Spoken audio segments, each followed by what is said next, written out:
예, 함께 나누실 말씀의 제목은 예수 그분만으로 산다는 것입니다. 예수로 산다는 것. 여러분, 예수님을 믿고 예수로 산다는 것이 어떤 의미일까요? 저는 모태신앙이자 아버지도 목사님이셨고 하니까 어릴 때부터 교회에서 살았고, 한 번은 이제 깜빡하고 초등학교 4학년 때 주일 오후 예배를 깜빡하고 친구들이랑 놀다 보니까 깜빡해가지고 이제 그 교회 뒷산에 올라가서 놀다가 내려와 보니까 예배가 끝난 거예요. 근데 아버지 이제 저를 부르셔가지고 혼내는데 아주 혼났죠. 그리고 이제 교회 이제 저녁이니까 교회에 어두컴컴한데 혼자 앉아서 회개 기도를 하라는 거예요. 그래서 이제 회개 기도하고 이렇게 하는데, 근데 그게 이제 기억에 남아요. 내가 어려서부터 이렇게 교회에서 살고 자랐던 그런 삶을 제가 돌아보게 됩니다. 근데 이제 이렇게 모태신앙의 아버지 목사님의 늘 예배와 성경으로 늘 기도 속에 이렇게 자라났음에도 불구하고 지금 와서 제 마음에 드는 생각이 뭔지 아십니까? 예수 믿는 거 힘드네 이런 마음이 약간 드는 게요. 딴 건 몰라도 성경이 가르치는 복음이 저는 그저 쉽게만 생각했어요. 근데 최근 들어서 최근 2, 3년간에 이 복음을 묵상하고 생각할 때마다 느끼는 게, 이거 호락호락하지 않아. 이거 쉽지 않아. 이거 오죽하면 성경에 뭐라고 했습니까? 좁은 길이라고 했거든요. 예수님 믿는 거 쉽지 않다는 것입니다. 여러분, 좁은 길 잘 걸어가고 계십니까? 걸어가는데 때로는 실족할 것 같은 힘든 일도 있고요. 사실 이제 하원교회가 이렇게 개척되는 게 하나님의 큰 은혜와 뜻인데, 이 개척되는 과정 속에 참 나는 아닌 것 같은데 또 란 말이에요. 이런 걸 겪으면서 교회가 개척된 거예요. 그러다 보니까 교회가 개척되고 지금 우리가 예배 드리면서도 이렇게 여러 가지 생각도 많이 나고 그럴 수가 있죠. 우리는 어떻게 예수님을 믿어야 되겠습니까? 오늘 본문 말씀에 보니까 부활하신 예수님께서 지금 우리 안에 들어오셔서 우리와 더불어 먹고, 또 우리도 늘 주님과 더불어 먹는 이런 삶을 말씀하고 있습니다. 예수님을 오늘 이제 성찬식 할 건데 예수님 그러셨어요. 이것은 내 살이다. 받아 먹어라. 이것은 내 피다. 이거 마셔라. 완전히 우리 안에 거하길 원하셨던 거죠, 예수님은. 그리고 예수님은 우리와 하나가 되길 원하시는 거예요. 완전히 하나가 되기를 원하셔요. 내가 그 안에, 그가 내 안에, 그죠? 예수님을 우리가 믿고 산다는 것은 사실은 알면 알수록 더 엄청난 의미가 있다는 것입니다. 자, 그래서 오늘 말씀의 제목을 예수로 산다는 것 한번 같이 생각하시면서 우리 복된, 우리 앞으로 살 날이 많은데 하나님 언제 우리를 부르실지 모르지만 우리는 이 땅에 살면서 진짜 예수 그리스도로 그와 더불어 먹고 또 그 안에 거하고 그가 내 안에 거하며 이렇게 복되게 살아가기를 예수님 이름으로 축복합니다. 자, 먼저 서론인데요. 일단 세상은 지금 어떠냐, 한치의 앞도 알 수 없는 우리의 미래다 이거죠. 요즘 초등학생들한테 꿈이 뭐냐고 물어보면은 이렇게 대답한답니다.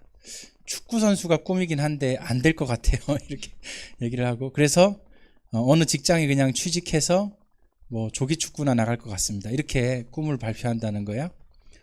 또 어떤 애는 저는 과학자가 꿈이긴 한데 왠지 발명이 안 되고 과학이 잘 안 될 것 같아서 실패한 과학자가 될 것 같습니다. 이렇게 애들이 이제 유튜브를 보고 막 이러니까 이제 여러 가지 이제 생각을 해보는가 봐요. 그러더니 그런 식으로 얘기하고, 어떤 애는 나는 피아니스트가 꿈인데 왠지 이거 하면 박 굶을 것 같다는 거예요. 그래가지고 그거 하면 안 될 것 같다네. 그냥 그거 안 해야 될 것 같은데 고민이라고. 이 초등학교 4학년 이제 꿈 적어와서 발표해보라 그러면 그렇게 나온대요. 그 말은 뭐예요? 애들도 안다 이거. 애들도 알아. 미래가 불안하다는 걸 애들이 안다는 거. 그럼 결국 이 꿈이 이제 나중에 중학교 되면은, 고등학교 되면은 꿈이 없는 아이들로 세팅이 되는 거죠. 근데 그도 그럴 것이 지금 어떻습니까? 뭐 미중 무역 전쟁이 발발했다. 경제가 불안하다. 뭐 불안하다는 얘기야 매번 했죠. 뭐 10년 전, 20년 전에도 했는데 또 달라요. 또 달라. 그리고 이제 미중 무역 전쟁을 시발점으로 세계 경제 대공황이 오는 거 아니냐 이러면서 불안해 하고요. 뭐 거기다 전쟁 위협 있잖아요. 자연재해 일어나잖아요. 이번에 산불 나는데 보니까 야, 진짜 이거 어떡하냐 싶더라고요. 또 다른 나라도 보니까 뭐 심각한 문제 많고. 자, 그러다 보니까 한 치 앞도 알 수 없는 우리의 미래다 이거죠. 지금 다니고 있는 직장, 지금 이렇게 돈벌이 하는데 이거 언제까지 할 수 있냐? 앞으로 우리의 노후 계획은 어떻게 해야 되냐? 전부 뭐 사실은 뭐 답이 있습니까, 여러분? 이게 참 막연하고. 저도 이렇게 이제 생계에 뛰어들어서 여러 가지 이렇게 일해 보니까 절대 쉽지 않아요. 어디 가서 한 250, 300 버는 거 진짜 어렵고요. 제가 이제 일을 해보면서 느낀 게 목사도 진짜 한 2, 3년 일해봐야 된다. 이거 진짜 많이 느꼈어요. 할렐루야. 진짜 막 그게 느껴지는 거.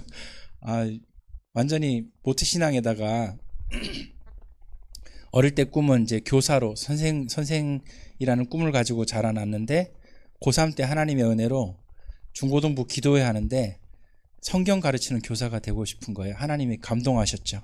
그래서 신학교 갔다 아닙니까? 신학교 갔는데 1월 달에 군대를 이제 입대하고 3월 초에 제대하는데 바로 복학한 거예요. 그러니까 원래 군 휴학할 때 좀 쉬고 뭐 알바도 해보고 이러잖아요. 근데 그런 거 없었어요. 저는 바로 했어요. 그렇게 하고 이제 제대하고 바로 복학해서 공부해서 최연소로 또 이제 연구원 과정 들어가고 그렇게 했거든요. 공부하면서 중간에 노가다도 해보고 뭐 편의점 야간 알바도 해보고 해봤지만은 그냥 사실은 이제 교회 안에서만 살았던 거예요, 제가. 그러다가 지금 이제 세상에 나와서 이렇게 일을 해보고 하는데 진짜 인생이 뭔가 여러분 일해서 몸이 고단한데 성경 펴서 읽을 생각이 들겠습니까, 여러분? 아니 유튜브 켜서 설교라도 틀면 다행이야, 진짜로. 몸이 고단한데 기도가 되겠냐고요. 지금 피곤하다니까.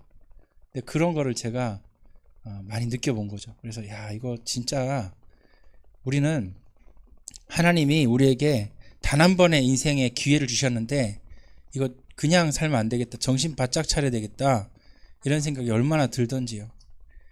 여러분도 다 이렇게 직장도 다니시고 일도 하시고 할 텐데 진짜 여러분 복음으로 우리가 살아야지, 예수로 살아야지. 이거 쉬운 거 아니더라고요.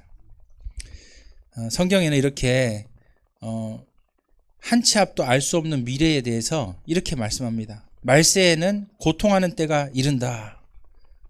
지금이죠. 사람들이 자기를 사랑한다. 고통하는 이유가 뭐라고요? 다 자기를 사랑하는 거야. 그러니까 남이 뭐 힘들든 말든 자기만 신경 쓰니까 다 같이 힘들어지는 거예요. 근데 자기만 사랑하는 게 고통의 이유인데 또 하나 있어요. 뭐냐면 돈을 사랑해서 더 고통스럽다는 거예요. 여러분, 세상살이가 왜 빡빡한 줄 아십니까? 더 예전보다 지금이 더 사회 문화가 돈을 사랑하기 때문에 그렇습니다. 더 돈을 사랑하니까 더 빡빡해지는 거예요. 그 다음에 이제 저는 성경 읽을 때마다 깜짝 놀라는 게 미래를 예언한 거예요. 완전히 마지막 때는 자랑하는 시대가 온다. 근데 완전 지금 딱 맞아요. 뭐 유튜브다, 인스타그램이다, 전부 이제 자랑하는 시대가 된 거예요. 페이스북에 올리고 고기 하나 한 점 먹어도 반드시 사진 찍어 올려야 돼. 그래서 이제 그렇게 하고. 요즘 20대 애들이요, 인스타에 올리기 위해서 어떻게 하느냐, 골프 옷을 사. 그래서 옷을 사서 골프장에 가. 골프채를 들어. 그리고 옆에 캐디랑 같이 이제 사진을 찍어. 그리고 라운딩 안 하고 그냥 사진 찍은 값만 돈 내고 나온다는 거예요. 그리고 골프장 갔다 온 것처럼 이렇게 올려요. 그럼 이제 다른 친구들이 뭐라 그래요? 야, 쟤는 골프장도 다니고, 야, 그 골프장 한번 나갔다 오는데 막 1, 20만 원 우습잖아요. 뭐 1, 20만 원이 뭡니까? 한 50만 원씩 있어야 뭐 한 4명이서 갔다 올 텐데. 그러니까 이제 아, 이거 쟤는 진짜 잘 사나 보다 이렇게 착각을 하는 거죠. 이렇게 옷 하나 사가지고 그 딱 사진 찍고 오고 이렇게 한다네요. 그 한마디로 이제 골프장이 포토존이 된 거지. 라운딩은 안 해. 돈 없어가지고. 그렇게 한다. 자랑하는 시대다. 그 다음에 교만하다. 이제 남 무시하는 시대가 됐다 이거죠. 남 무시하는 시대. 그러니까 더 이 시대가 어려워요. 그 다음에 이제 그 디모데후서 3장 제가 지금 말하고 있는데 지금 또 뭐라고 얘기합니까? 이 마지막 때에 예언을 해놨어요. 뭐라고 돼 있냐면 감사하지 아니하는 시대다. 그러니까 이게 무슨 의미냐면요. 만족이 안 돼. 예전에는 작은 것이라도 우리가 복음 듣고 예배드리고 하나님 은혜를 기억하면서 감사하면서 사는 사람들은 그냥 형편이 조금 어려워도 감사하고 살 걸 자꾸 배우고 그렇게 하는데 지금은 안 그런 거예요. 완전히 세상 문화가 이젠 감사가 없어요. 그래서 결혼도 안 돼. 왜? 돈이 돈 웬만큼 벌어서는 감사가 안 나와. 뭐 매달 월급 500 이상 세후 그것도 세전도 아니 세후 500 이상 찍어 와야 뭐 결혼 한 해 만에 이딴 소리 하고. 그래 이렇게 감사가 안 나와요. 그 다음에 이제 마지막 때 보니까 조급한 시대가 온다. 한마디로 영상도요 5분짜리를 못 봐. 1분짜리 보는 거예요. 1분짜리. 더 조급한 시대가 온다.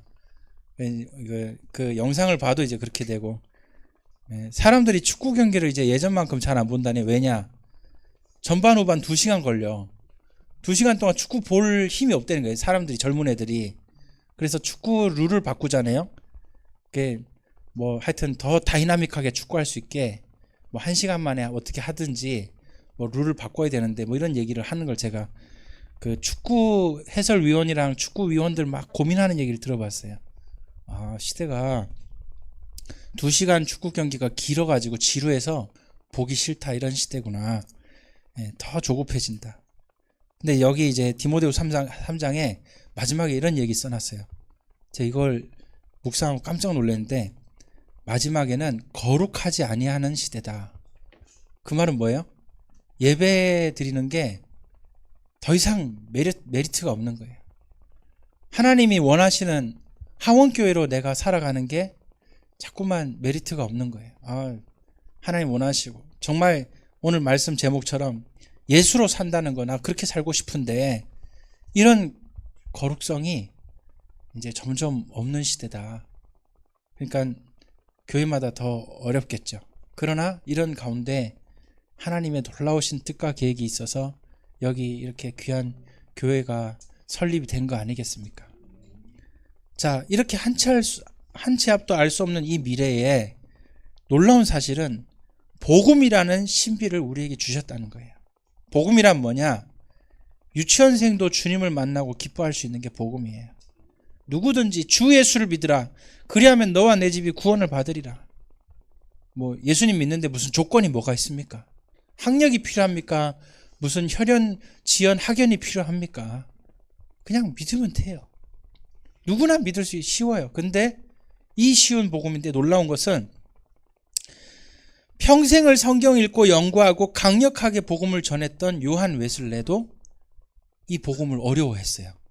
제가 그걸 보면서 와, 난 뭐지? 이런 생각이 드는 거예요. 아니 그 놀라운 요한 칼빈 뭐 이런 사람 있잖아요. 종교개혁 요한 칼빈, 존 칼뱅 이런 사람들이 복음을 어려워해요. 그렇게 성경 읽고 묵상하는 사람, 막 성경 주석을 다 쓴 사람인데도 복음이 어렵다는 거예요. 아니 그 쉬운 복음이 이렇게 어려웠나? 제가 지금 그 심정이라니까요. 담임 목사 거의 11년 하고 부교육자 13년 하고 다 해봤는데 이제 와서 느끼는 게 야, 이 복음이라는 게 이 놀라운 신비구나. 난 그동안 제대로 알지도 못했네 이거. 뭐 이런 생각이 드는 게 어떨 때는 진짜 아찔해요. 옛날에 내가 그런 식으로 설교하고 살았나 싶은 게요. 제가 예전에 성도들한테 막 죄송하기도 하고 미안하기도 하고 막 그래요. 목사인 저도 그러는데 여러분은 어떻겠습니까?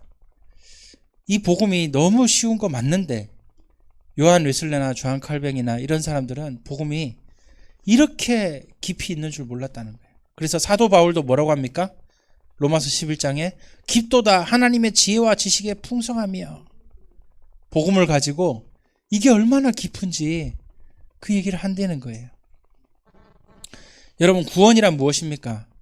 간단하죠. 예수 믿고 예수 믿고 뭐 죄 저주 사단 지옥에서 해방되는 게 구원이라고, 과거 현재 미래 문제 해결의 구원이라고 뭐 간단하게 얘기할 수 있어요. 뭐 틀린 말도 아니고. 그런데 그 간단한 말이요, 여러분, 구원이란 단어를 성경에서 다 찾아가지고 그 구절 다 나열해서 한번 가만히 생각해 보세요. 그럼 어떻게 되는 줄 압니까? 야, 이거 나 구원받은 거 맞아? 이런 생각 툭 든다니까요. 왜냐?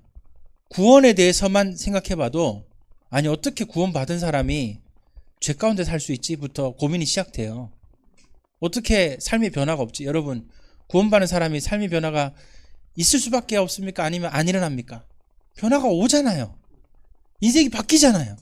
그 안에 생명이 역사하잖아요. 근데 구원받았는데 변화가 없어. 저 사람 그냥 구원받기 전에 인생과 똑같아. 그럼 그거 맞냐 이거죠. 그래서 구원만 생각해봐도 간단치 않더라. 그 다음에 뭐 예를 들어서 나는 누구인가? 이거 간단하지 않아요. 그냥 나 하나님 자녀. 간단하게 얘기하면 쉽게 얘기할 수 있죠. 근데 간단한 문제 아니에요. 나는 누구인가?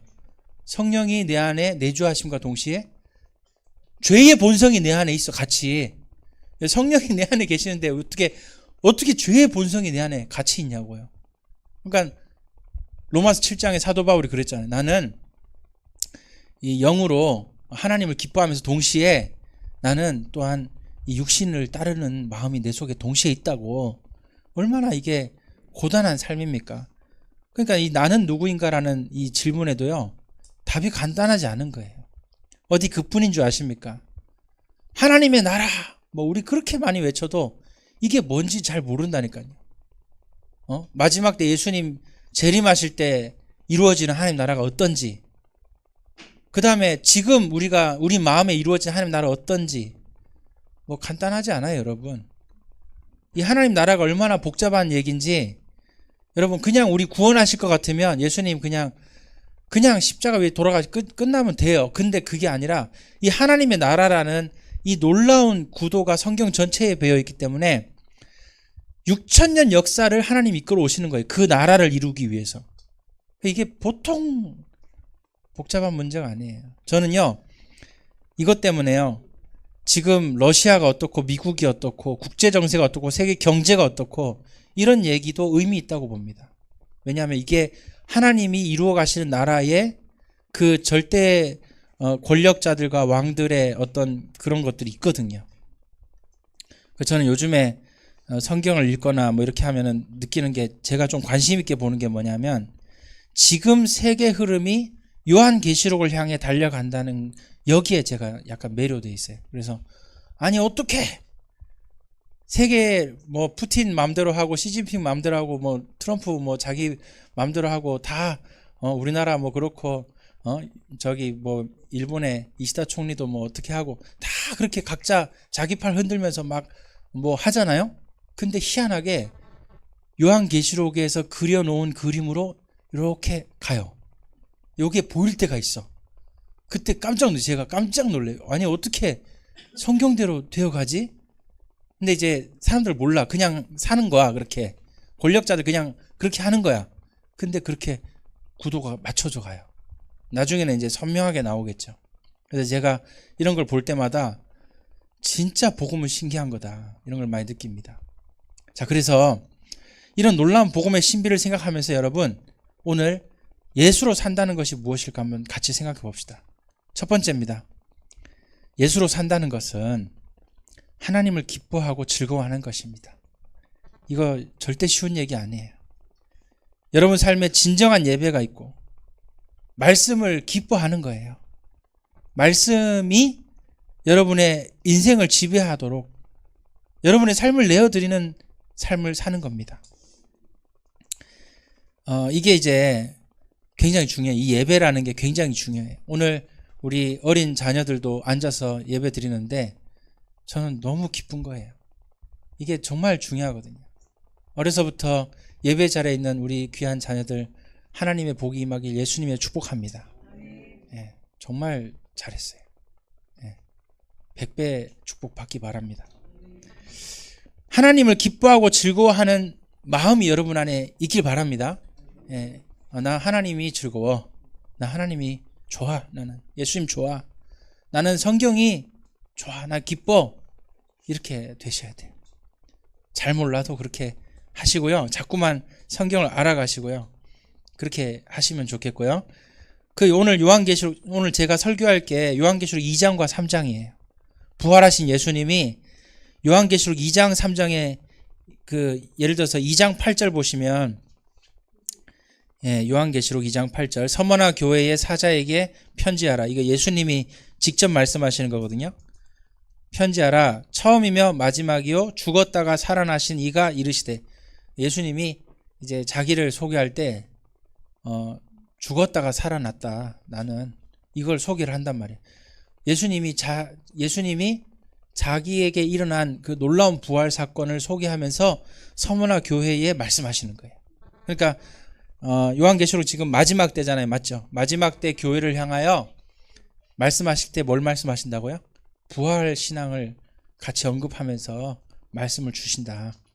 근데 여기 보면은 에베소 교회 같은 경우는 처음 사랑을 유지하라는 거예요. 그 유지하는 비결이 뭐다? 하나님 기뻐하는 거예요. 이 기뻐하는 예배. 그 다음에 여기 보면은 서머나 교회 같은 경우도 인내하는 거, 시험을 이기는 비결을 얘기하는데 그게 뭐냐? 그 예배입니다.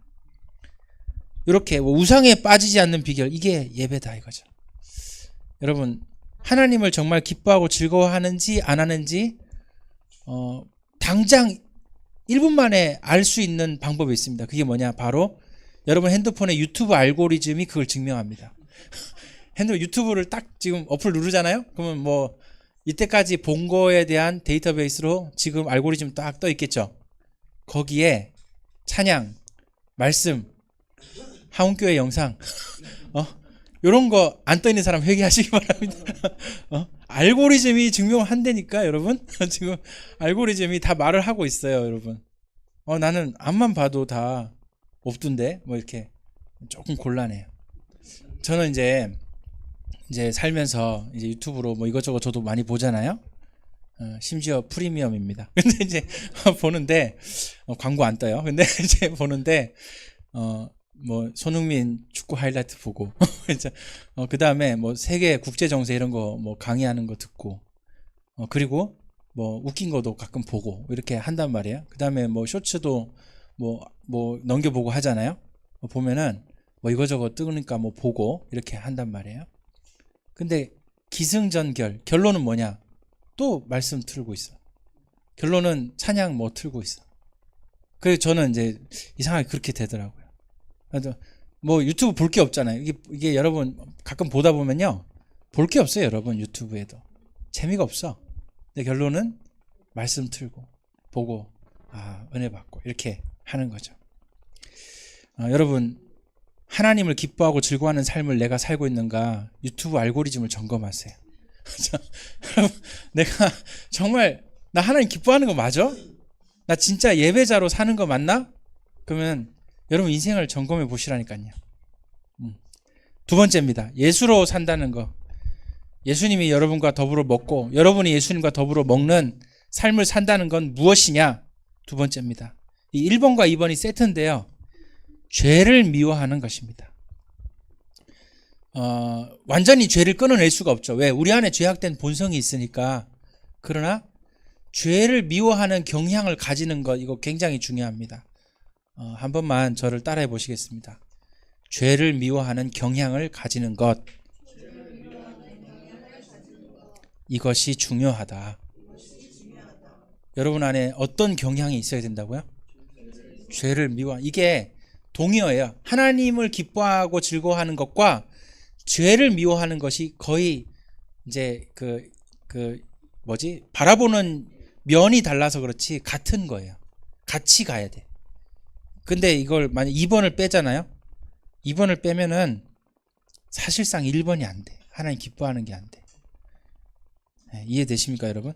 그래서 이제 요한계시록 2장, 3장에 보면 뭐가 나오냐? 영지주의가 나와요. 영지주의가 뭐냐? 잘 보세요. 이거 진짜 설명 잘 들으셔야 됩니다. 오늘 여러분 하원교회 예배 정말 잘 오셨습니다. 어? 영지주의가 뭐냐? 이거 신학적으로 어렵게 생각하면 안 돼. 잘 보세요. 마지막 때 영지주의가 확산되는데 이게 뭘 의미하냐면 죄는 죄대로 짓고 하나님께 예배 잘 드리고 살겠다 이런 식으로 섞으려고 하다 보니까 어떤 얘기를 할 수밖에 없냐? 육신은 어차피 안 되니까 육신은 어쩔 수 없고 영으로 내가 예배 잘 드리면 돼.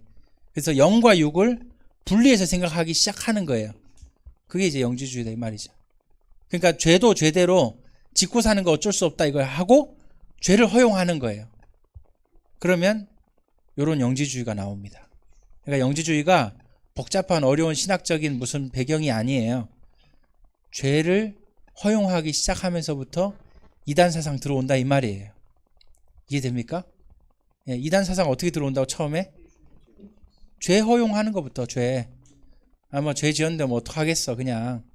한마디로 진정한 회개 없이 그냥 네 죄 그냥 예수님 해결하셨겠지 뭐 이러고 그냥 덮는 거. 그러니까 죄는 반드시 뭐가 필요하다? 회개와 하나님의 용서가 진짜 필요하거든요. 근데 그거 없이 덮는 걸 은혜로 알아. 잘못 알았죠, 그죠? 이렇게 되면 영지주의로 가는 거다. 이게 이단으로 가는 겁니다, 여러분. 그러니까 이단과 진짜 복음은 한 끗 차이잖아요. 금방 가는 거예요. 그래서 이제 니골라당은 뭐냐? 니골라당 여러분 그 성지순례 안 가보셨죠? 예, 저도 안 가봤습니다. 돈이 없더라고요. 근데 성지순례를 이런 반전이 있어야 돼. 근데 성지순례를 딱 가서 본 사람들 얘기해. 그 니골라당이 모여서 예배드린 공간을 가봤대. 갔는데 벽화에 먹으려던 줄 아세요? 벽에다가 니골라당 얘네들도 그 사도행전 6장에 7집사 중에 한 명이 니골라잖아요. 니콜라스. 근데 그 사람이 주창해서 뭐 예수님 잘 믿겠다고 만든 교를 만든 게 니골라당이야. 근데 거기 교당에 벽화에 얼마나 음란한 게 그려져 있는지 몰라. 얼마나 타락상이 그려져 있는지 몰라. 근데 그런 쾌락이 곧 복음 누림이다. 뭐 이런 식으로 한 거야, 이 사람들은. 이게 뭡니까? 죄를 허용하는 게 아니라 이제 뭘 해요? 죄를 완전히 그냥 이제 아무 필터링 없이 다 받아들이는 거예요. 세상 사람도 그렇게 음란하게 안 살겠다. 이 니골라당아. 완전히 음란의 끝판왕이야, 이것들은. 완전히 타락, 쾌락의 끝판왕이야. 요런 게 마지막 때, 지금 이제 마지막 때예요. 지금 출현합니까? 안 합니까? 출현하는 거예요. 교회도 이런 죄 지어도 괜찮다는 거예요. 뭐 괜찮다고 말은 안 하겠지. 근데 이걸 허용하는 거야, 이제.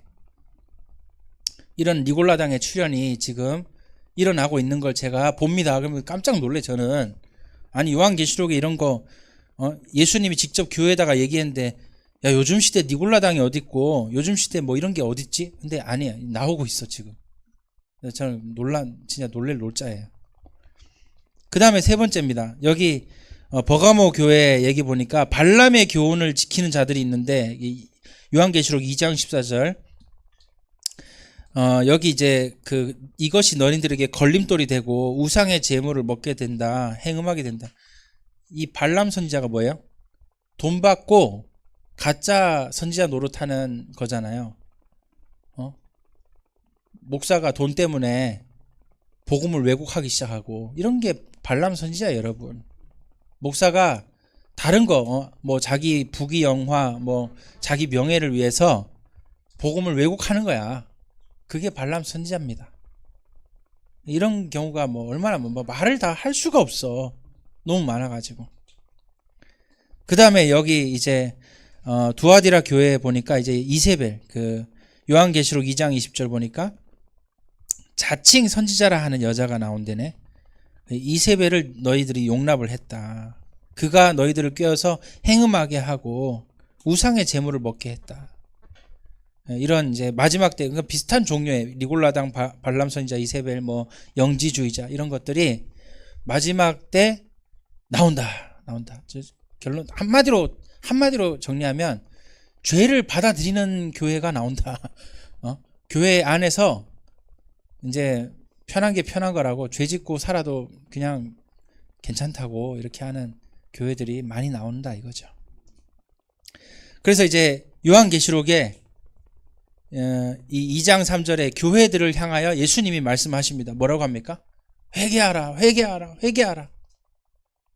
열심을 내라, 회개하라. 여기 2장 3장만 읽어보십시오. 회개하라가 몇 번 나오나. 많이 나옵니다. 이건 마지막 때 교회들에게 예수님이 전도하라 이래야 되는 거 아니에요, 여러분? 안 그래. 회개하라예요, 회개하라. 그러면 전도는 언제 하냐? 좀 이따 얘기하겠습니다. 그러니까 이게 지금 잘 들어보십시오. 지금 저와 여러분 예수님 잘 믿고 잘해야 되는데, 첫 번째 하나님 기뻐하고 즐거워하는 거, 두 번째 죄를 미워하는 거.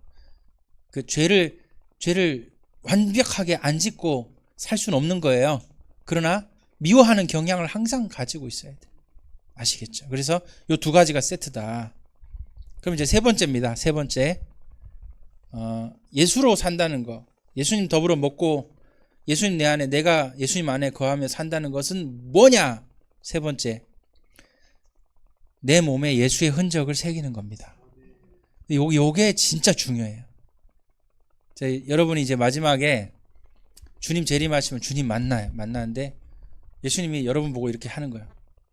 야, 내 손 봤지? 흔적 봤어? 너 손 꺼내봐. 근데 예수님 흔적이 없는 거야, 여러분 손에.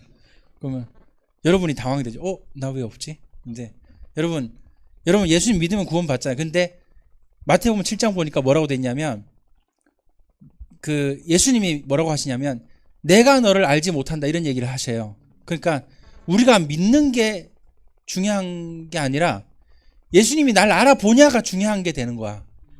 이해되십니까? 예수님이 여러분 알아보시겠냐 이거죠. 그러면 이제 예수님 그러지, 왜 이산가족들 왜 뭐 이렇게 증표 가져오잖아요. 가져올 때 나 이거 그림 있어. 나도 그 그림 쪼개진 거 그거 맞네 너가 내 동생이었어 하고 끌어안고 이런 거 있잖아, 이산가족.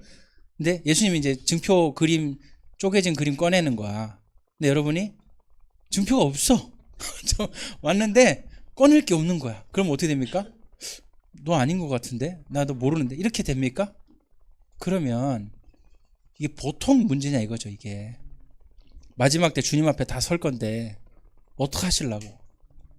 그러니까 내 몸에 예수의 흔적을 새기는 것이 중요하다. 이건 다시 말해서 이런 의미입니다. 예수 그리스도의 성품이 여러분에게 새겨져야 돼요. 성품이. 여러분, 하나님의 비전이 여러분의 꿈이 되시고, 예수님의 성품이 여러분의 인격이 되시고, 성령님의 권능이 여러분의 능력이 되시기 바랍니다. 그 찬양 누가 만들었어? 진짜 잘 만들었다. 민호기 목사님 만드셨는데, 와, 진짜 잘 만들었어요.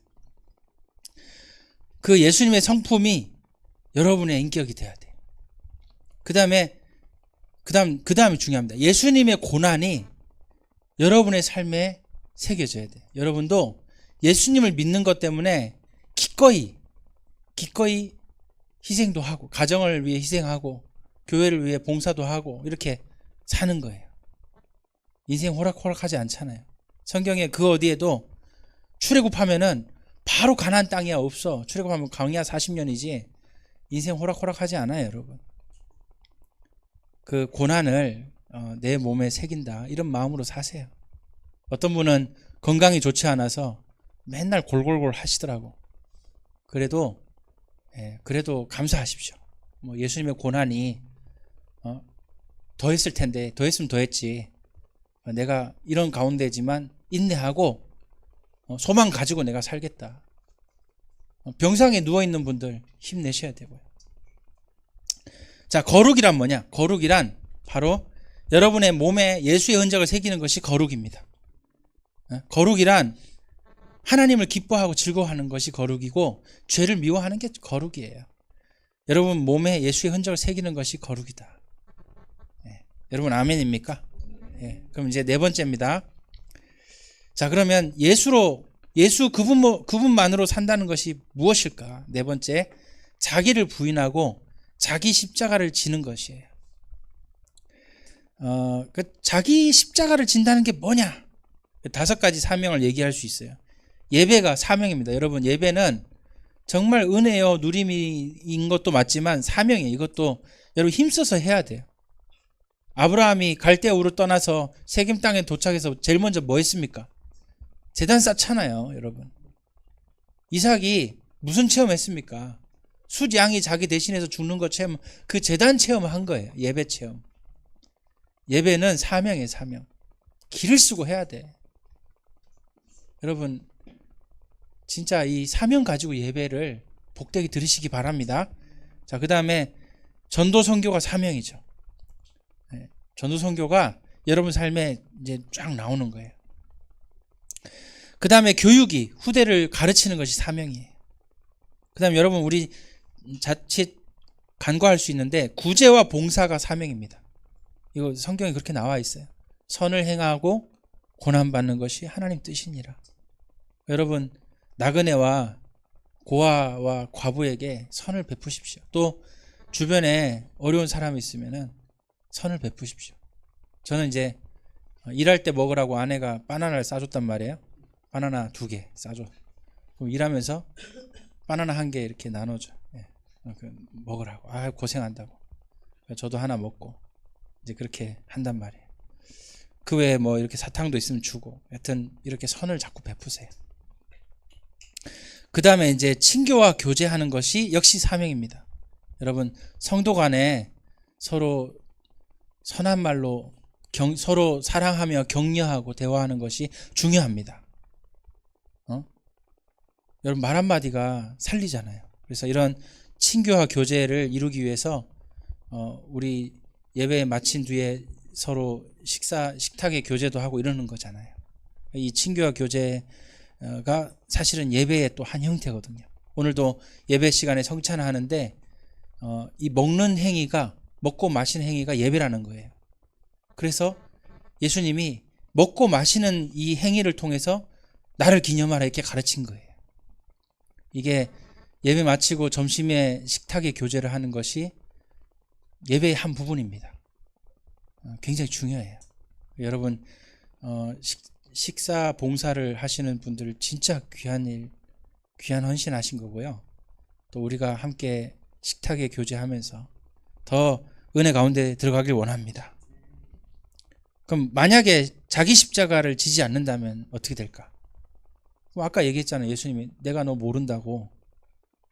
너 증표 있냐고. 너 흔적 있어? 가져와봐. 그러신다니까요. 예수님 믿는다는 거는 자기를 부인하는 거예요. 자기 죄성을 이걸 죽여나가는 거예요. 이미 십자가에 못 박혔죠. 근데 여러분 안에 죄성은 아직 남아있죠? 그럼 이제 여러분 안에 그리스도께서 사시도록 어떻게 살아가야 되겠습니까? 아까 말씀드린 요 4가지 기억하셔야 돼요. 자, 결론입니다. 예수 믿는 거 쉽지 않다. 그러나 예수 믿는 거 좁은 길입니다. 그러나 예수 믿는 거는 가장 복된, 왜냐?